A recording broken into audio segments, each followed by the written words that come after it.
Hello everyone, নিয়ে আসলাম আরও একটা ছোট্ট মিনি ব্লগ। তো এতে কোনো দেখির পাচ্ছেন বসে বসে খাবার চলো পূজার প্রসাদ।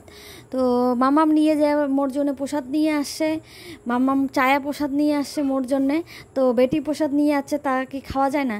তো এটা কোনো ফ্রাইড রাইস আর ছিল হলো পনিরের সবজি। তো এলেই খাওয়া যাচ্ছ। তো যেহেতু আজকে বিশ্বকর্মা পূজা, তো চারপাশে যেহেতু পূজাই পূজা, আর আমরা যেটা কোনো যে আপাতত আসং হলো বাবার বাড়ির।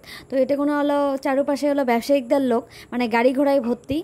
আর বাবার তো দোকান আছে, তো জেনে দেখিতে পাইছেন যে কিসের ব্যবসা। তো তার জন্য পূজা করা হয় বিশ্বকর্মা পূজা। তো আশেপাশে যার যার বাড়িতে গাড়ি ঘোড়া আছে তার বাড়িতে তো পূজা চলছে। তো আর এটা কোনো থাকলে মানে বাবার বাড়িতে বিশ্বকর্মা পূজার সময় কোন যে কোনো পূজা তিথিতে কোন এটা থাকলে একটাই সুবিধা, প্রসাদ টসাদ খাওয়া যায়। আর আমার ওতে শ্বশুরবাড়ির নামে আজকে এখানে নিন্দা কয়া দিম। তো শ্বশুরবাড়ির ওতে কোনো বাজার এলাকাত পূজা হয়, কিন্তু মানে বিশ্বকর্মা পূজার যে একটা প্রসাদ খাওয়ার যে একটা আনন্দ, আলাদা একটা আনন্দ থাকে, ওই আনন্দটা ওটা কোনো থাকলে পাং না।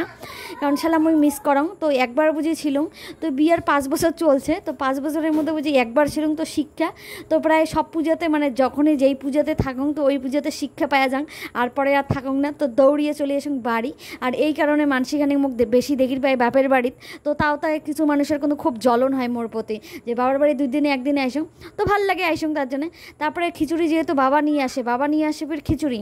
তো তারপরে খিচুড়ি আর পনির খাওয়া শুরু করলাম। তো থ্যাংক ইউ যা মোর জন্য প্রসাদ লা দিয়ে পাঠিয়েছেন। তো গুড নাইট।